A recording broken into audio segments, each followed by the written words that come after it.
ተባረኩ። ሀሳብ እየሰጣችኋላችሁ ምንድነው? ሌላው መጽሐፍ ቅዱስ ላይ የተጻፈ ሀሳብ የተነገረ መልእክት ለአንድ ሰሞን ነው ወይ የሚነገረው? ለምሳሌ ከተኩላ መጠበቅ የእግዚአብሔር ቃል ነው። ጌታ እስኪመጣ ድረስ የሚነገር የሚደጋገም ሀሳብ አይደለ ወይ? ስለጠፋው ልጅ ስንት ጊዜ ነው የምትሰበኩት? ይሄ መክሊቷን ስለጣለች ሴት ስንት ጊዜ ነው የምትሰበኩት? ኢየሱስ በምሳሌ ስለተናገረው እና እሱን ማሰብ ያስፈልጋል። የተለየ ሀሳብ አለው መሰለኝ ጆዬ ሆነስት በረከት ብላ ያዘኝ። በረከት ሆነስት ነው ያው። እሺ ሀሳብህንም ሚዲያ ላይም በዚህ መንገድ አይደለም እያልክ ኮመንት ላይ ስትጽፍ ስላየ ተቃርኖ ሀሳብ ስላለህን ያስገባውክ ጆዬ ማቲ ምናምን ኦልሞስት ተመሳሳይ ሀሳብ ነው ያለ። ከዛ ከጆዬ ጋር ታወራለህ ማለት ነው እና ምናልባት ኢንተራፕት ካደረገ ጆዬ ቤቱ እንደዛ ነው የሚሄደው። እንደ ስብከት ረዥም ሰዓት አናወራም፣ ምክንያቱም ሰው የሚሰለቻል፣ እኛም ይሰለቸናል፣ ሌላውም ሰው ግን ሀሳብ ግን አረፍተ ነገርን እስክጨርስ ድረስ ታግሶ ይሰማካል። ኢንተራፕት ማድረግ ከቻለ ያደርጋል። ስለዚህ ጆዬ ከሆነስት ሀሳብ ጋር የሚያወያይ ርዕስ ከሆነ የሚያነሳው ከእሱ ጋር መነጋገር ትችላላችሁ። ሆነስት ትቀጥልና ከጆዬ ጋር ትቀጥላላችሁ። ሆነስት ትቀጥል። እሺ ከሁሉም በማስቀደም ያው ማን እንደሆነ ሚውት አላደረገም። እሺ ከሁሉም በማስቀደም ያው ሁላችሁንም በዚህ ዓላማና ራዕይ ላይ ትልቅ የወንጌል ሀሳብ ላይ ማወያየታችሁን ሳላደንቅ አላልፍም። ያው እኔ የቃለ ሕይወት አገልጋይ ነኝ ወጣት ዘርፍ ላይ። ኖርማሊ ያው ኢየሱስ ክርስቶስ ለሁላችንም የሰጠ ሚሽን አለ። ከዛ ሚሽን አንጻር ይመስለኛል ቅድም ምስጋናም ሲያወራ እየሰማሁኝ ነው። ያው ሁላችንም ለአንድ መንግስት ሀሳብ ነው እንደዚህ የቆምን ያለነው፣ ለእውነቱ ሀሳብ ማለት ነው። ያው ሐሰተኞችን ከማስቆም አንጻር ወንጌልን ደግሞ ወንጌል የማይደግፋቸውን ነገሮች የሚያደርጉትን ከማስቆም አንጻር ወንጌል በሚደግፈው እንዲሄዱ ከማድረግ አንጻር ይመስለኛል ያው ሳልጠራጠር ማውራው ማለት ነው። ነገር ግን ምስጋና ቅድም ሀሳብ ሲሰጥ እንግዲህ ራሽናል ሆኜ ነው ማውራው፣ ማዕከል ሆኜ ማለት ነው። የትኛውንም ሳይድ እንትን ሳላደርግ ማለት ነው። ነገር ግን ያው ምስጋና ሲያወራ የሰማሁት ዝም ብዬ እንግዲህ የኔ ኤስቲሜሽን ነው ማለት የኔ እምነት እሱ ባወራው ሀሳብ ማለት ነው። ማለት እሱ እያወራ ያለው ቦልድሊ ለምሳሌ የተሰጠን ሚሽን አለ። ኢየሱስ ክርስቶስ በዚች ምድር ላይ ሲመላለስ አደራ ሰጥቶ ነው፣ ለኛ አደራ ሰጥቶን ነው የሄደው፣ ሚሽን ሰጥቶን ማለት ነው። እሱ ሚሽን ምንድነው? ወደ ዓለም ሁሉ ሂዱ፣ ወንጌልን ለፍጥረት ሁሉ ሲበኩ። ወንጌል ማለት ስለ ልጁ ነው ማለት ስለ ራሱ ስለ ኢየሱስ ክርስቶስ ማለት ነውና ጀስት ሰው ካላመነ መዳን አይችልም፣ የመዳኑ ነገር ይቀድማል ለማለት ፈልጎ ይመስለኛል እኔ ስረዳው። ይህ ሐሰተኞችን ከመደገፍም አንጻር እንግዲህ እኔ አሁን እሱን አላውቀውም፣ ሐሳብ ሲሰጥ ዝም ብዬ ስሰማ እንደዛ ስለመሰለኝ ነው ፖዚቲቭሊ ነገሩን ስረዳው። ዘን ቀጥሎ ደግሞ ሐሰተኞችን ከመቃወማችሁ ጋር ደግሞ አያይዤ ማውራት የምፈልገው ጀስት እያንዳንዱ ለዘራው ዘር ምን አለው? ፍርድ አለው ማለት ይቀበላል ዋጋውን ማለት ነው። እያንዳንዱ ላደረጋት ይቀበላል። እኛ ደግሞ ያደረገውን ይቀበላል ብለን ዝም ካልንም ለእኛ ደግሞ እያየን ዝም ማለታችንም ሌላ ፍርድ ነው ይዞ የሚመጣብን። መቃወሙ አሪፍ ነው። አቤል አቡና ሁሌም በቃ ለመልካም ሀሳብ ቀንቶ ማውራቱን ብወድለትም ነገር ግን የዛ ሰው ሪስክ ለምሳሌ አንድ የተሳሳተው ሰውዬ ሪስክ ከባድ አይደለም ወይ? ኢቭን ጳውሎስ ለፊሊሞና ማለት ፊሊሞና መጽሐፍ ላይ ሲናገር ለአናስሚዎስ ነው አይደለ? ዕዳ ካለበትም እኔ ከፍላለሁ ያለው። ዕዳ ካለበትም እንኳን እኔ ከፍላለሁ፣ ትላንት አልጠቀመም አሁን ግን ይጠቅመሃል ብሎ አደራ ሲሰጥ እንመለከታለን።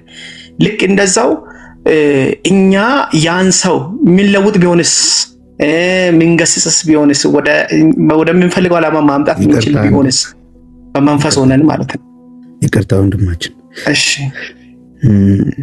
አሁን አንተ እያልክ ያለው የጠቀስከው ጥቅስ ከአውዱ ውጪ ነው። ሐሰተኛና አናሲሙስ ምን አገናኛቸው? መጀመሪያ መጽሐፉ ስታነበው ተረዳው። አናሲሙስ በጌታ ያልነበረ ጌታን በእስር ቤት የተቀበለ ሰው ነው። ስለዚህ ጌታን ስለተቀበለ ሊያስታርቃቸውና አሁን ጌታን አግኝቷልና በእስራት ይወልጀዋለሁና ተቀበለው ብሎ ለፊልሞና ይነግረዋል፣ ባሪያ ስለነበር። ሐሰተኛን ግን ጳውሎስ አብራችሁ ምግብ እንኳን አትብሉ፣ ስለ እነዚህ ውሾች መናገር አይሰለቸኝም፣ ለእናንተ ደግሞ ማውራቴ ደና ነው። መሰልቸት የሰው ባህሪ ነው። ያን ጊዜም ክርስቲያኖች ይሰለቹ ስለነበር ጳውሎስ ምን አለ? ሁሌ ስለሚናገር በደብዳቤ የሚሆን በአካል ሁል ጊዜ በቤታቸውን በጉባኤ ስለ ሐሰተኞች ብቻ ስለሚያወራ ኢየሱስን አውርተህ ስለ ሐሰተኛ አለማውራታችንም ባይዘው ሐሰተኛ የሚባለው ቃል የአፌን ላቋርጥና እኔ ኢንቴንሽኔን ስላልተረዳ ነው ከእናንተ ሐሳብ ቆን ያልወጣውኝም አንዴ አካሄድን እንትን ስላልኩ ነው። አናሲሞስን አምጥተህ እንዲህ ሊሆን ቢችልስ ምናምን ስላልክ ነው። ስማኝ በደንብ ቢችል አይደለም እኮ ሐሳቤን አልተረዳኸኝም። ገብቶሃል? እኔ እያልኩ ያለሁት ደካማውን እንኳን እንደዚህ ድካም ያለበትን ሰው አንድ ሰው ድካም ያለበትን ድካሙን እንዲወጣ ልክ ነው እኮ ከአውዱ አሁን ሐሳቡ ቢወጣም አስ ኤግዛምፕል ነው እኔ አሁን እያወራ ያለሁት ከእግዚአብሔር ቃል ምሳሌ ማለት እዚህ ጋር ላለው እሺ እንውጣሽ ከሱ ሐሳብ እንውጣሽ። ምን አረክ መሰለህ? ቆይ አንዴ አገልጋይ ነህ የቃለ ሕይወት ቤተክርስቲያን እሺ። የልጁ ሐሳብ ፈጽሞ ቃለ ሕይወትን እንደውም የሚቃወም ነው። የቅድሙን የልጁን ሐሳብ ልትረዳው ሞከር ካንተ የሱ ሐሳብ ግማሽ ነው የገባሁት ለያልቅ አካባቢ አንዴ አስጨርስ። መጨረሻ አካባቢ ያወራውን ሐሳብ የተቀበልኩት አስጨርሰኝ። ልጁ አንተ የምትገለግልባትን ቤተክርስቲያን ሐሳብ ኮምፕሊትሊ በአሁን ሰዓት የያዘችውን አቋም ሁሉ የሚንድና የሚቃወም ነው። እያንቀጠቀጠው ሁሉ የሚያወራ ነው። የእሱ አይነት ተከታዮች አሉ። የማን ጠበቃ? የሐሰተኞች ጠበቃ። ሐሰተኞች ደካሞች አይደሉም። ሐሰተኞች ዘራቸው ራሱ ደካሞች ሳይሆኑ ተኩላዎች ናቸው ነው። የበግ ለምድ ነው የለበሱት፣ ግን በመካከላችን ክርስቲያን ይመስላሉ። ግን ኢየሱስ ብለው ስለሚጠሩ የሚጠሩት ኢየሱስ ግን ሌላ ነው ነው ጳውሎስ እንዳለው። አዮ ጳውሎስ እኔን ምን አይለኝም አለ፣ አይደክመኝም፣ አይሰለቸኝም። ለእናንተ ግን እንዲህ ሁሌ ማውራቴ ስለነሱ አለ ደህና ነው አለ። ስለ ሐሰተኞቹ ሁልጊዜ መናገሬ እንዳይሰለቻችሁ ባካችሁ፣ እኔን አይደክመኝም፣ እኔ አልሰለችም፣ ማውራቴን እቀጥላለሁ። ለእናንተ ግን አስፈላጊ ነው፣ አትድከሙ ይላቸዋል። ገባ? ስማቸውን እየጠራውሉ። ለቆሮንቶስ ቤተክርስቲያን ደግሞ ምን ይላል? እኔ የምፈራው አለ እነዚህ እኛ ያልሰበክነውን ኢየሱስ የሚሰብኩትን በመልካም ትታገሷቸዋላችሁ ብዬ እፈራለሁ። ሔዋንን እባቡ እንዳሳታት ሐሳባችሁ ለክርስቶስ ያለውን ቅንነታችሁ ተበላሽቷል ብዬ። እነዚህ ተንኮለኛ ሰራተኞች እኛን ሊመስሉ የሚፈልጉ ሐሰተኛ ሐዋርያቶች ራሳቸውን ቢለውጡም የጽድቅ ሰባኪ ለመምሰል ሰይጣንም የራሱን የብርሃን መልአክ እስኪመስል ስለሚቀይር መጨረሻቸው እንደ ስራቸው ነውና ብሎ ሐዋርያቶች ብሎ ሐሰተኞች ብሎ እኛን ይመስላሉ ብሎ ግን የሚጠሩት ኢየሱስን ነው ብሎ ግን ሌላ ኢየሱስ ነው የሚጠሩት ብሎ እኔ ደግሞ የምፈራውና እንዲህ የምናገረው ደጋግሜ ይላል ለቆሮንቶስም ቤተክርስቲያን ስለምትታገሱ ነው። እናንተ ዝም ትላላችሁ። ገባ? ዝም ስለምትሉ እፈራለሁና ሁሌ እነግራችኋለሁ። ገና ምንም ሳይፈጠር ሁሉ በደብዳቤ ሁሉ ጽፋለሁ ርቄ። አሁን ከኤፌሶን ወጥቶ ጢሞቴዎስን አደራ እዛ ሁንልኝ ይለዋል ወደ መቄዶንያ ሲሄድ። ለምን ሲለው በመካከል የሚነሱ አሉ የትውልዶችን ታሪክ በማውራት እውነተኛ ሰባኪ ለመምሰል የሚፈልጉ ሕዝቡ እንዳያደምጣቸው እዘዛቸዋል። አትስሟቸው፣ አታድምጧቸው፣ አብራችሁ ምግብ አትብሉ ሁሉ ማለት በቤታችሁ ሰላም አትበሏቸው ይሉ የነበሩት ሐዋርያት ናቸው። ወዳጄ ገባ? እሺ ልቀጥል።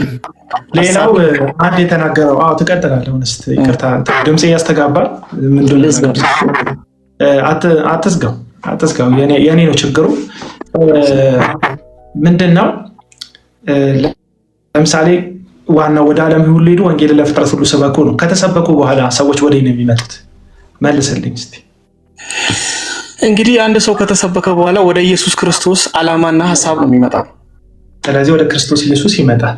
ከዛ ወደ ቤተ ክርስቲያን አካል ይጨመራል። ስለዚህ ያ ሰው ምንድነው ቀጣይ የሚደረገው? በእረኞች ይጠበቃል አይደል? ስለዚህ አሁን እኛ ስላልዳኑ ሰዎች አይደለም እየሰበክን ያለ ነው። ብዙ ሰዎች አሉ ላልዳኑ ሰዎች ኢየሱስ ይወዳቸዋል፣ መዳን በሌላ በማንም የለም ብለው ወንጌል የሚናገሩ ሰዎች አሉ። ወይም ወንጌልን ለዓለማውያን የሚናገሩ ሰዎች አሉ። አሁን እኛ እሱን አይደለም እየሰራን ያለ ነው። ወንጌል የተሰበካቸው ከዛ ቤተክርስቲያን ያሉ ግን በተመሳሰለ ምርት ወይም በተመሳሰለ ትምህርት በሚመሳሰል የውሸት አሾልኮ በገባ ስህተት የሚጠመዱ ክርስቲያኖች አሉ። እነዛን ክርስቲያኖች ከዛ ሐሰት ተለይተው ለሞተላቸው ለክርስቶስ ኢየሱስ ብቻ እንዲሆኑ ኢየሱስን ብቻ በመከተል እስከ ፍጻሜ ድረስ እንዲጓዙ ነው ንግግራችን፣ ትኩረታችን። አይ ቲንክ ወጣ መሰለኝ ኦነስት እና አንዳንድ ጊዜ ወንጌል የምትሉትን ነገር ወንጌል ለሁላችንም ይሰበካል፣ ለዳነውም ሰዎች ላልዳነውም ሰዎች ይሰበካል። ግን ይሄ የወንጌል ክፍል እንደሆነ ለምንድን ነው ማሰብ ይከብዳችሁ የሚለውን እንዲትዙልኝ ያስፈልጋል። ማቲ እንኳን ደህና መጣ ወንድማችን እና ምስጋና መጀመሪያ የገባበት አገባብ ትክክል አይደለም። ስለዚህ ይህን ሀሳብ ሰላም በለን ማትሻ ተናገር። እንዴት ናችሁ? ሰላም ለእናንተ። አቤላ ሰላም ብያለሁ። ጀርሚ፣ ሴና፣ ሁላችሁንም፣ ክሩሜ፣ አፖስትልም አለ። ጆዬ እንዴት ነህ? ሰላም ነው? አፖስትል አለ። እስቲ የተለየ ሀሳብ ካላችሁ ሁለታችሁ፣ አንተና ደግሞ አፖስትል ትንሽ ተናገሩ። ጆዬ ጌታ ኢየሱስ ይባርክ። በጣም መልካም ነገር ነው የተናገርከው። እግዚአብሔርን ቃል ነው ሙሉ ለሙሉ እየጠቀስ ስታወራ የነበረው። ተባረክ። ቴንኪው። ከአፖስትል ጋር አውሩ። እስቲ አፖስትል ያለውን የተለየ ምልከታም ካለው ይናገርና ከዛ ከማቲ ጋር አውሩ። አፖስትል መናገር ትችላለህ። እሺ ቴንክ በጣም ከቅድም ጀምሮ ስትጀምርም የነበረበትን ሀሳብ እየሰማው ነበር። ከሀገራችን ላይ ከተነሳ ሁኔታ አንጻር ያነሳቸው ፖይንቶች አሉ እና እኔም በጣም የሚጋራቸው ነጥቦች አሉ እና ብዙ ጊዜ በዚህ በምድራችን ያለው መንፈሳዊ ልምምድም እንቅስቃሴም እንደ ሀገር በህዝብ መካከል ያለውን ነውርን፣ አመፅን እና ጉቦኝነትን፣ ዘረኝነትን በፖለቲካ መካከል የሚደረጉ ያልተገቡ ስርዓትና ልምምዶችን ፊት ለፊት ወጥቶ በእግዚአብሔር ቃል መናገር መንግስትን እንደመቃወም ተደርጎ የሚታሰብበት ወይም ፖለቲካ ላይ ኢንቮልቭ እንደማድረግ የሚቆጠርበት ከዛ ውጭ ለብዙ ጦርነቶችና ያልተገባ ጫናዎች ውስጥ የሚዳርግ የሆነበት ጊዜ ላይ ነው ያለ ነው እና እንደ አገልጋይ እንደዚህ አይነት ልምምዶችና እንቅስቃሴዎችን ፊት ለፊት በተናገርክ ቁጥር ፖለቲካዊ እንድምታ ተሰጥቶ ወደ ዳር የምትገፋበት ከእግዚአብሔር ቃል አንጻር ያንን ፖይንት ይዘን እንደተነሳ ሰው ማይገነዘብበትና ጎራና ጎጥ ይዞ ዘሩን ተከፋፍሎ ነገሮችን ከሆነ አንግል ብቻ የሚያይበት ጊዜ ላይ ነው ያለ ነው። ግን መጽሐፍ ቅዱሳዊ ነው። አይተህ ከሆነ መጽሐፍ ቅዱስ ላይ አይታችሁ ከሆነ ንጉሥ ሄሮድስ የወንድሙን ሚስት ሄሮድያዳን ሊያገባ በወደደ ጊዜ ዮሐንስ ፊት ለፊት ገሰጸው ይላል እና የወንድም ሚስት ለአንተ ልትሆን ዘንድ አይገባም ብሎ በተናገረ ጊዜ ከሆነ ጊዜ በኋላ የሄሮድያዳ ሴት ልጅ በንጉሱ ፊት በጨፈረች በደነሰችበት ጊዜ ንጉሱን ደስ አሰኘችው። የምትፈልገውን ነገር ጠይቅኝ ባላት ጊዜ እናቷን ስታማክር ቅም ነበረባት እና የዮሐንስን አንገት አለች። የመንግስቱን እኩሌታ እንኳን መጠየቅ ስትችል ግን ያኔ አመፅን የገሰጸውን ሰውዬ አንገት ነው የጠየቀችው። እና አንድ ሰባኪ ዮሐንስ የሞቱ ምክንያት ፖለቲካ ውስጥ መግባቱ ነው ብሎ የሰበከ ሰባኪ ቆይቷል ከሰማውና በጣም አዝኜ ነበር። ዮሐንስ ፊት ለፊት ነውር የሆነውን ልምምድ ነው የተናገረው። ንጉስ ካደረገው ህዝቡ ማያደርግበት ምክንያት የለም። ንጉስ የወንድሙን ሚስት ካገባ ምድርቱ ላይ ያለው ትውልድ ሁሉ በዚህ ነውርና ጥፋት ውስጥ ራሱን ማሳደጉ አይቀርም። ስለዚህ ዮሐንስ ንጉሱን ሲናገር ፖለቲካ አይደለም፣ በህዝቡ መካከል ልስፋፋ ያለውን ነውር የማስቆም ስራ ነው የሰራው እና ብዙ ኢሹዎችን፣ ያልተገቡ ጫናዎችን በህዝብ መካከል በኑሮ ላይ የሚደረጉ ክፉ ዘሮችን ፊት ለፊት በተናገርክ ቁጥር ፖለቲካው እንድምታ ይሰጥህና ብዙ ነገሮች ውስጥ ጫና ይከታል። ሰውም አሁን ላይ ሚዲያው እንዳይዘጋበት የጀመረው አገልግሎት እንዳይቋረጥበት በመፍራት ይህንን ፊት ለፊት በእግዚአብሔር ቃል ከመናገር ራሱን ሸሽጓል፣ ጓዳ ገብቷል። ግን መሆን የለበትም። እግዚአብሔር ሞገስን፣ እድልን እስከሰጠን፣ ተሰምነትን እስከሰጠን፣ ጆሮን ወደኛ እስካቀረበ ድረስ፣ ከኛ በተሻለ ሞገስን ፊት ለፊት እስከሰጠ ድረስ ግን ይህንን እንናገር ዘንድም ነው እግዚአብሔር ሞገስንም ጆሮንም የሰጠን። እድመንም ከፍታንም በሰው ዘንድም ተሰምነትንም የተቀበልነው ለሞገሱ ጥላ ስር ብቻ ተቀምጠን እክካችን እንድናክስ አይሆን እግዚአብሔር ልንቀበለው የሚገባውን ልናጣው የምንገባውን ነገር ለማጣት እንድንወስን ፈልጎ ድረታችን ከእግዚአብሔር ዘንድ እስከሆነ ድረስ ማለት ነው። እና በሚደረጉ ግጭቶች መካከል የሚሞተው ሰው ነው። ወንጌልን ያልሰማ እውቀትን ያልተካፈለ ብዙ ነገርን ያልተቀበለ ትውልድ ነው የሚጠፋው። ይሄ ትውልድ በጠፋ ቁጥር የእግዚአብሔር መንግስት ነው የሚጎዳ የሚጎለው። በጦርነት መካከል የሚያተርፍ ማንም የለም። ለማንም ወግመን የምንቆምበት፣ ለማንም ጎራ ይዘን የምንንቀሳቀስበት የህይወት ስርዓትን ደግሞ አልተቀበልንም። እኛ በሁሉ ዘንድ ሰላምን ልናመጣ የእግዚአብሔርን ጽድቅ ልንተክል ሁሉንም በሰላማዊ መንገድ እንድናጠናቅቅ በእግዚአብሔር የተላክን ሰዎች ነን። ይሄ እስከሆነ ድረስ ግን እነዚህ ነገሮች ሳይድ ይዘህ በተናገርክ ቁጥር ግን የፖለቲካን እንቅስቃሴ እንደመቃወም በምድርቱ ላይ በተቃራኒ የሚነሱ ነገሮችን እንዳይቀጥሉ ትውልድ እንደማሳመፅ ይታይብሃል። ባልተገባ መንገድ ጫና ይመጣብሃል። የቸርች መሪ ከሆንክ ያለው ነገር የታወቀ ነው። በሆነ መስመር መንገዶች ውስጥ ጫና ይመጣል። ይረደኛል ብለህ ወደምታስበውም ሪፖርት ብታደረግ እሱም አፉን ልጓሙን ዘግቶ ዝም ልሃል። ሰው ያንን ጫና ይፈራል። ይሄንን እንድንፈራ ግን አልተገባንም፣ አልተሰጠንም።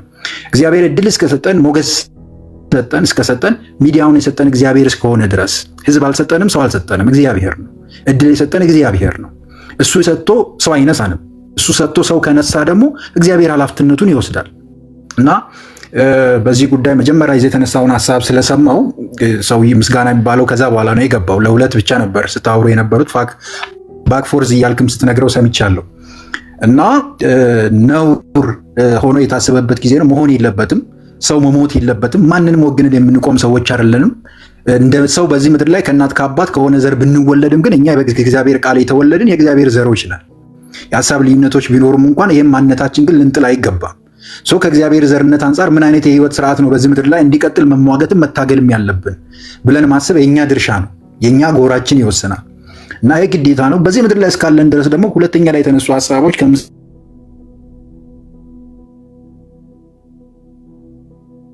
ሆኑ ልምምዶች የእግዚአብሔርን ጽድቅ በዚህ ምድር ላይ የማያሳድጉ ሰዎች የራሳቸውን ክብር የሚገነቡበት ለከፍታቸው የሚሰሩበት በሰዎች ዘንድ ያላቸውን የህይወት እድገትን ለማቆም የሚታገሉበት የህይወት ስርዓት ሁሉ መጽሐፍ ቅዱሳዊ አይደለም። እግዚአብሔር በዚህ ምድር ላይ ያስቀመጠን እግዚአብሔር ኦፍኮርስ ሞገስን ይሰጣል፣ በህዝብ ዘንድ መወደድን ይሰጣል። ግን እግዚአብሔር ደግሞ በማቴዎስ ወንጌል ላይ አንድ ነገር ተናግሯል። ሰዎች ሁሉ ጎሽ ጎሽ ስሏችሁ መልካሙን ሲናገሩላችሁ ወየውላችሁ፣ ልክ ለሐሰተኞች እንዲሁ ያደርጉላቸው ነበረ፣ በዚያ ጊዜ ፍሩ ብሎ ተናግሯል። እና እንደውም ክፉ ሲናገሩባችሁ ደስ ይበላችሁ፣ ዝለሉ፣ ሐሰትም አድርጉ። ስማችሁን በክፉ ሲያነሱ ሲያጠፏችሁ፣ እንደ ወንጀለኛ እንደ አመፀኛ ሲቆጥሯችሁ ደስ ይበላችሁም ብሎ ተናግሯል። እና ተቀባይነት ማግኘት በእግዚአብሔር ዘንድ ተወዳጅነት ማለት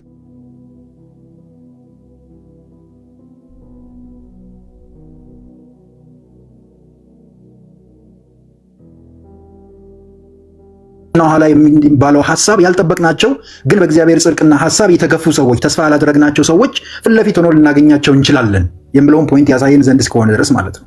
እና ያልተገቡ ልምምዶችና ነውሮች፣ አመፅና ሐሰትን መቃወም፣ እግዚአብሔር የማይከብርባቸውን ነገሮች ፊት ለፊት ነቅሶ ማውጣት፣ ሰዎች ያንን ልምምድ ይዘው እንዳይቀጥሉ እኔም ቢሆን ማንም ቢሆን ሁላችንም ስህተቶችን አድርገናል፣ ጥፋቶችን አድርገናል። ግን ወደ እግዚአብሔር ፍጹም ሙላት አድርገን እስከምንሞላ ድረስ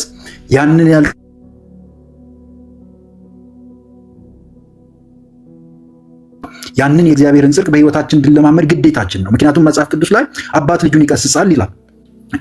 ዕብራውያንም ያንን ይናገራል። እና እንደ ዲቃላዎች እንዳያደርጋችሁ እግዚአብሔር የሚወደውን ልጁን ይቀጣል፣ ይገስጻል። ባይቀጣችሁ እንደ ዲቃላ ትሆናላችሁና ይላል። እና ዲቃላ የሆነ ነው የማይቀጣው። በተቀጣ ቁጥር እኔ የእሱ ስላልሆንኩ ነው ብሎ ስለሚያስብ፣ ያ እንዳይሆን ስለማይፈልግ ያልወለደ አባት ያንን መቅጣት ድፍረት አይኖረውም። የወለደ ግን ይቀጣል፣ ያስተምራል፣ ይገስጻል። መገሰጽ የልጅነት ባህሪ ነው። ነውርን ተነግሮ ወደ ተሻለ ህይወት ለማደግ የሚደረጉ ትግሎች በሙሉ የአንድ ጥላ ማንነት ማሳያ ነው። እና ይህንን የምቃወምበት ምንም አይነት ምክንያት የለኝም። እና ነገሮች ግን በጥበብና በማስተዋል ከማቅናት አንጻር ነገሮችን በትውልድ መካከል ህዝብን ለማስመለጥ የሚደረገው ትግል በመልካም አቅጣጫ ነገርን ሁሉ በፍቅርና በጤናማ ስሜት በጥሩ ሞቲቭ የተነሳ እስከሆነ ድረስ ያ በእግዚአብሔር ዘንድም በሰው ዘንድም ነውርም አይሆንም። በሰው ዘንድ ነውር ሊሆን የሚችልበት የራሱ የሰው አመለካከቶች ሊኖሩ ይችላሉ። ያ ግን የህይወት ማንነት የልክ ማሳያነት አይደለም። ልክ ትክክለኛነቱ በእግዚአብሔር ሐሳብ ተቃኝቶ የሚሰጥ ለሰዎች የሚገባ የእግዚአብሔር መለኪያ ሚዛን ነው። ያንን እስካሟላ ድረስ ግን ማንም ተቀበለ አልተቀበለ፣ ማንም ሾመ ያልሾመ፣ ማንም ከፍ አረገ አላረገ ውድቀትን በህይወታችን ያመጣል ብዬ አላስብም። አበዛው መሰለኝ፣ ይቅርታ። ቴንክ ዩ አፖስትል፣ በእውነት እጅግ በጣም እናመሰግናለን። በጣም ቆንጆ ሀሳብ ነው ሼር ያረከን። በእኔ በኩል በጣም ቴንክ ዩ። በዚህ ስም እንደዚህ አይነት ሀሳብ ይዘህ መገለጥ በራሱ ትልቅ ነገር ነው እና ከታችም ኮመንት ላይ ሲጻፍ ስለነበረ ስለ አገልግሎትህ የት እንደሆንክ እሱን ነገር ብትነግረን። ንግግሩን በተያያዘ እንትን ልግባ ታክል ልግባ። በጣም ስድር ያለ በጣም ቆንጆ ንግግር ነው የተናገርከው። እጅግ በጣም ቆንጆ ንግግር ነው። ቴንኪ ስለ ንግግር። ቀጥል ማቲ። አዎ ቴንኪዩ ብለናል። ራሱን ቢያስተዋውቀን ጥሩ ነው የሚለውን ሀሳብ ለመጨመር ያህል ነው። የአገልግሎትህንም ስያሜ እዚህ ጋር የጻፍካቸው ነገሮች በዚህ ስም የሚገቡ ሰዎች አብዛኞቹ 90%ዎቹ እና ከዛ በላይ የሆኑት በጣም ጤና የጎደላቸው የእግዚአብሔር ቃል እውቀት የሌላቸው አይደለም ስለ ሀገርና ስለ ቤተክርስቲያን ስለ አገልግሎት እንዲህ ባለ መረዳት ሊናገሩ ቀርቶ ማለት ነው ስማቸውን እንኳን በትክክል ለመጥራት የሚቸገሩ ሰዎች ናቸውና አንተ በጣም እውነት ደስ ብሎኛል እና ራስን ብታስተዋውቀን አገልግሎትን የት ቸርች እንደሆንክ ብታስተዋውቀን ደስ ይለኛል። ይሄ ነው ጥያቄ። እሺ ቴንክ ዩ። መነሻዬ ከገጠር ነው፣ ከድራሼ የሚባል አካባቢ ከገጠር ነው የወጣሁት። ገጠር ላይ ያው መካነ ኢየሱስ እና ቃለ ሕይወት ነው። በእርግጥ ነው ያለሁበት አካባቢ መካነ ኢየሱስ ብቻ ነበር። ቃለ ሕይወት የቅርብ ጊዜ ናት እዛ እና እዛ ነበርኩ 2015 ላይ እዛ ባለው ቤተክርስቲያን ቸርች ፕላንት ማድረግ እንዲችል ወደዚህ ወደ ካውንስሉ ደብዳቤ ጽፈውልኝ ባርከውን ሸኝተውኝ ወጥቼ ከዚያ በኋላ እግዚአብሔር በሰጠኝ አቅጣጫ ኦልሬዲ እነሱም አምነውበት ስለነበረ ቤተክርስቲያንን ፕላንት ወደ ማድረግ መጥቼ እዚህ እና ከዛ ውጪ አርባ ምንጭ እዛም የተወለድኩበት አካባቢ ቅርንጫፎችን በእግዚአብሔር ምሕረት ገና መነሻ ላይ ያለው ሰው ነኝ። ይህንን በማድረግ ፒኒኤል የምትባል ቤተክርስቲያንን ለውስጥ ነው ማገለግለው። እግዚአብሔር ራእይ ፒኒኤል ቤተክርስቲያን የምትባል። እሺ እግዚአብሔር ይባርክ። ይሄ አፖስትልነት የሚለው ነገር ከስያሜው ጋር የተያዘው አሁን ሼር ስታረገን የእግዚአብሔርንም ቃል መረዳቱንም ሞር የማስተማር ነገሩ በጣም ይታያልና ከስያሜው አንጻር ያለውን ነገር አገልግሎቱን ስለምታገለግልበት ነው አፖስትል የሚባለው ኦር ቸርች ቤተክርስቲያን የሚባለውን ነገር ስለተከልክ የተሰጠ ስያሜ ነው። ያው መቼም መካነ ኢየሱስ እንደዚህ አይነት ስያሜ ስለማሰጥ ከሱ አንጻር ያለውን ነገር ትንሽ ብትለን ጥሩ ነው። እሺ ቴንክ ዩ። ኦልሬዲ መካነ ኢየሱስ ሰጠችኝ ልልም አልችልም አትሰጥምም። ስትሰኘኝም በቤተክርስቲያናችን አገልጋይ የሚባል ብላ ነው የሸኘችኝ። እንደዚህ እግዚአብሔር ራእይ ስላለው እንደ ቤተክርስቲያን አምነንበት ምናምን ብለው ነው የሸኙ። ግን ስለ ስያሜ ከዚህ በፊትም ሜቢ ረስተህ ሊሆን ይችላል አውርተናል እና ሜቢ ፖይንቶችን ሽፍት ሊያደርግ ይችላል ብዬ አስባለሁ። የተነሳንባቸውን አይዲያዎች እንዳይነካካብን ሌላ ጊዜ ብናወራም ከዚህ በፊትም ግን ነካክተነዋል ብዬ አስባለሁ እና ያው ልዩነቶች እንዳሉ አውቃለሁ። የራሳችን የተቀበልናቸው ልዩነቶች እንዳሉ አውቃለሁ እና ያ ውስጥ ፈርዘር ከሄድን ብዙ ሌሎችን አይዲያዎችን ልናነሳ ስለምንችል በጣም ከይቅርታ ከዚህ በፊት እኔ ቤት አውርተን ነበር አይ ቲንክ መሰለኝ። አሁን ስታወራ መጣልኝ አስታወስኩ። እሺ ቴንኪው አቤል አጨርሻለሁ። እኔ ብዙም ጥያቄ የለኝም። አንተ የምትናገረው ነገር ካለ ዛሬ ስለተነሳው ሀሳብ እንድትሰጡም ከመፈለግም አንጻር ከዚህ በፊትም በነበረ በኢትዮጵያ ተነስቶ በነበረው ጦርነት ላይ እነዚህ ሐሰተኛ አገልጋዮች ነቢያት ነን የሚሉ አፖስትል ነን የሚሉ ግለሰቦች ያበረከቱት አስተዋጽኦ በፕሮቴስታንት ቤተክርስቲያን ላይ ሰዎች እንዲመለከት ያሳደረባቸው ፕሮቴስታንት ቤተክርስቲያንን ሲያስቡ እንዲያሳደርባቸው ያደረገው ተጽዕኖ በእናንተ መንገድ ምን ይመስላል? የነዛ ሰዎች የወጡ የተናገሯቸው ትንቢቶች ከጦርነት ጋር የሰጡት ሀሳብ የተናገሩት መልእክት ጋር ተያይዞ ሰው የፕሮቴስታንት አብያተ ክርስቲያናትን ሲያስብ ምን እንዲያስብ አድርገዋል እነዛ አገልጋዮች በዛ በጦርነቱ ጉዳይ ላይ በሰጡት ሀሳብ የሚለው ላይ ማቲ ሂድበትና እንደ እግዚአብሔር ቃል አንድ ቤተክርስቲያን ወይም አገልግሎት እንዴት ነው ነገሮችን ማየት ያለባቸው የሚለውን ነገር እሰርልንና አሁን ያለው የተቀሰቀሰ ያለው ጦርነት ጋር አንድ ሲቪሊያን የሆነ አማኝ እንዴት ነው ነገሩን ሊይዘው የሚገባው የሚለውን ጉዳይ ላይ እሰር አድርገን ጥርምጥና ያለ ነገር አቀርብልን። ሌሎቻችንም ይህንን አያይዘን መጀመሪያው ከተነሳው ሀሳብ ጋር መረቅ እያደረግን ሀሳቦችን ትንሽ እናንሸራሸርና የሚጠቅመው እሱ ነው ብዬ አስባለሁ። እንደ ክርስቲያን እኛ እንዴት ኢንቮልቭ እናድርግ እዚህ ጉዳይ ላይ የሚለውን ማለት ነው። እሱን እናውራ። ቴንኪው ክብረአብ ስለተናገርከው መልእክት ስላወራከው ሀሳብ እናመሰግናለን። ማቲ ቀጥል። እሺ በጣም ቴንኪው። ከዚህ በፊት የነበረውን ነገር አይት ለማድረግ ያህል ያው ኢትዮጵያ ላይ ለውጥ መጣ ተብሎ ከነበረው ይሄ ወደ ብልጽግና መንግስት የመጣበት ጊዜ ብዙ ሳይቆይ ነው ይሄ የትግራዩ ጦርነት ደግሞ ተቀስቅሶም የነበረው እና በዛ ጊዜ ሚዲያውን አጥለቅልቀው የነበሩ በጣም ብዙ ነገሮች ነበሩ፣ ንግግሮች ነበሩ፣ መልካም ያልሆኑ ንግግሮች። በጦርነቱ መሃል ሰዎች ሳይድ እንዲይዙ ያደረጉ ነገሮች በርካታ ነበሩ። በርካታ ነገሮች በስፋት ሲነገሩ የነበሩ ነገሮች ነበሩ። ሰዎች በጣም ሳይድ አድርገዋል። ያኔ ቤተክርስቲያን ውስጥም ያሉ ሰዎች በዛ ነገር ተጠምደዋል። አንዳንድ ቤተክርስቲያን ባይዘው አብሮ ማምለክ ራሱ በጣም ከባድ ሆኖ ነበር። በተለይ አዲስ አበባ ላይ ሆኖ የትግራይ ተወላጅ ያሉበት ቦታ ላይ አንዳንድ ቦታ ላይ ጸሎትም ጭምር ሲደረግ ነበር። እኔም የማውቀው ማለት ነው።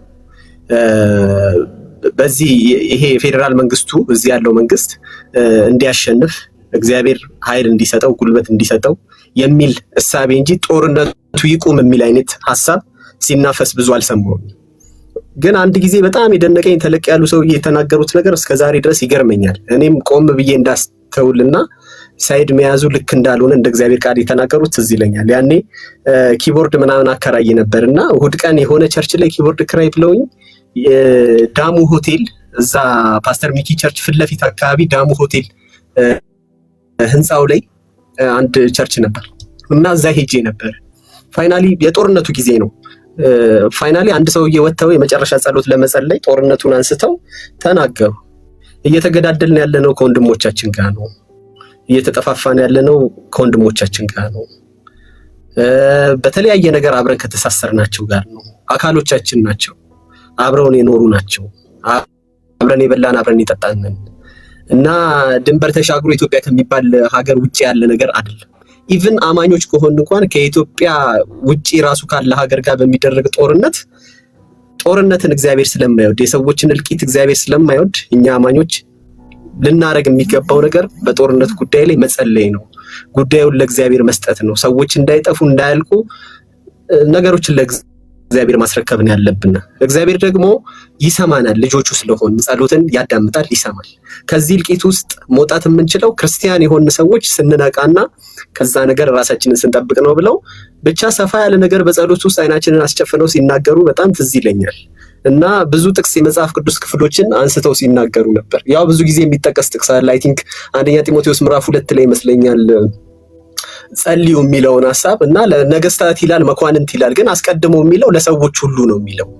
ለሰዎች ሁሉ ልመና፣ ምልጃ፣ ጸሎት፣ ምስጋና እንድታቀርቡ ይላል እና ልመና ምልጃው ሀገር ይመራል ለሚባለው መንግስት ብቻ አይደለም፣ ላይ ተቀምጧል ለሚባለው ብቻ ለሁሉም ሰው ነው። ሰሜኑ ላይ ላለው፣ ደቡቡ ላይ ላለው፣ ምስራቁ ላይ ላለው፣ ምዕራቡ ላይ ላለው ለእያንዳንዱ ሰው ጸሎት ያስፈልጋል። ከዛ ነው እንደውም መነሳት ያለበት ከዛ ነው። ከዛ ሲጠብ ነው ወደ ገዢዎች ጋር፣ ወደ መኳንንቱ ጋር፣ ወደ አለቆቹ ጋር ምናምን የሚመጣው ሲጠብ ነው። ጸሎት እንደውም መጀመር ያለበት ሰፋ ብሎ ለእያንዳንዱ ሰው ነው። ተሻጋሪ የሆነ ጸሎት ነው እያሉ ሲናገሩ ነበርና ያ ነገር በጣም ልቤ ውስጥ ቀርቷል። አሁንም እንድናስብበት ነው። ከዚህ የተለየ ሐሳብ ስለሌለኝ ያኔ የተናገሩት በጣም ብዙ ልዩነቶች ባሉበት ጊዜ፣ ሰዎች በጣም ብዙ ጽንፍ በያዙበት ጊዜ የተናገሩት ንግግር ነው። አሁን ላይ አይ ቲንክ ከባለፈው ብዙ የተማርናቸው ነገሮች ስላሉ ከጥፋት ያመጣነው ለውጥ የለም። ኢኮኖሚያችን ምን ያህል እየወደቀ እንደሆነ፣ ምን ያህል እየወረደ እንደሆነ በጦርነት ምክንያት የምናስተውለው፣ ሰሜን ላይ ባለው ጦርነት፣ ኦሮሚያ ውስጥ ባለው ጦርነት፣ አሁን ትግራይ ላይ እየተነሳ ባለው ጦርነትም ደግሞ የባሰ ነገር ውስጥ ነው እንጂ የምንገባው የተሻለ የምናመጣቸው ነገሮች የሉ። ስለዚህ ይሄ ነገር እንደ ቤተክርስቲያንም እንደ አብያተ ክርስቲያንም ከፍተኛ የሆነ ጸሎት የሚያስፈልገው ጉዳይ ነው። በልባችን ውስጥ ልናስቀምጥ የሚገባው ነገር ቢኖር ሰላምና ሰላም ብቻ ነው። በእኛ አንጻር ዩኒፎርም የለበሱት ሰዎች፣ ለውጊያ የተሰማሩት ሰዎች፣ ኃላፊነታቸውን መወጣት ያለባቸው ሰዎች ኃላፊነታቸውን ይወጡ። እኛ ግን እንደ አንድ ዜጋ ኢትዮጵያ ውስጥ እንደሚኖር ሰው ከኛ የሚጠበቀው ነገር መጸለይ ነው። ከኛ የሚጠበቀው ነገር ዛሬ በዚህ ሰዓት እንዲቆም ለእግዚአብሔር ነገሩን ማሳሰብ። ሐሰተኛ ነቢያቶቹን በተመለከተ በተለይ ከተማ መተው ስሪ ፒስ ሱፍ የቀየሩ፣ ከተማ መተው ግንባር መሬት የያዙ፣ ከተማ መተው መኪና መንዳት የጀመሩ፣ በጣም ውጫቸውን ስታዩት ዘርፈው ከህዝብ ዘርፈው በነጠቁት ገንዘብ ያሸበረቁና በጣም የደለቡ፣ ውስጣቸው ግን በጣም በቃ ኖርማል የሚባል ሰው የሚያስበውን መንፈሳዊ ሰው ሳይሆን ይሄ ዝም ብሎ ኖርማል የሚባል ሰው የሚያስበውን ሐሳብ እንኳን ቆም ብለው፣ ኤቲስት የሚባለው ሰው የሚያስበውን ሐሳብ ቆም ብለው የማያስቡ ሴጣን ድራይቭ የሚያደርጋቸው ሐሰተኛ ነቢያቶች አሉ። አሁንም ይሄ ጦርነት እንዲቀጣጠል እንዲገፋ፣ ወንጌላውያን አማኞች እንደዚህ ነው የሚያስበው ተብሎ ስማችን በከንቱ እንዲጠራ ምክንያት የሚሆኑ አሉ። ስለዚህ እኛ ቅዱሳን መንቃት መቻል አለብን። እዚህ ነገር ላይ እየገባችሁ 10,000 ኮመንት የምትጽፉ ሰዎች፣ ለእንደነዚህ አይነት መልእክቶች ጆሮ ሰጣችሁ እውነት ነው ብላችሁ መልእክት የምትጽፉ ሰዎች በጣም ጥንቃቄ ብታደርጉ፣ ሰላም ላይ ትኩረት ብታደርጉ፣ እሱን እየሰበክን እሱን እያወራን እሱን እየተናገርን ለውጥ ብናመጣ፣ አይ አልችልም ስለ ሰላም ማውራት የምትሉ ሰዎች ካላችሁ ደግሞ አትሊስት ዝም በማለት ሀገራችሁን ብታድኑ፣ ቤተክርስቲያንን ብታተርፉ ጥሩ ነው የሚል መልእክት ለማስተላለፍ ነው። በጣም ቴንኪው፣ አመሰግናለሁ ስላዳመጣችሁኝ። ጨርሻለሁ።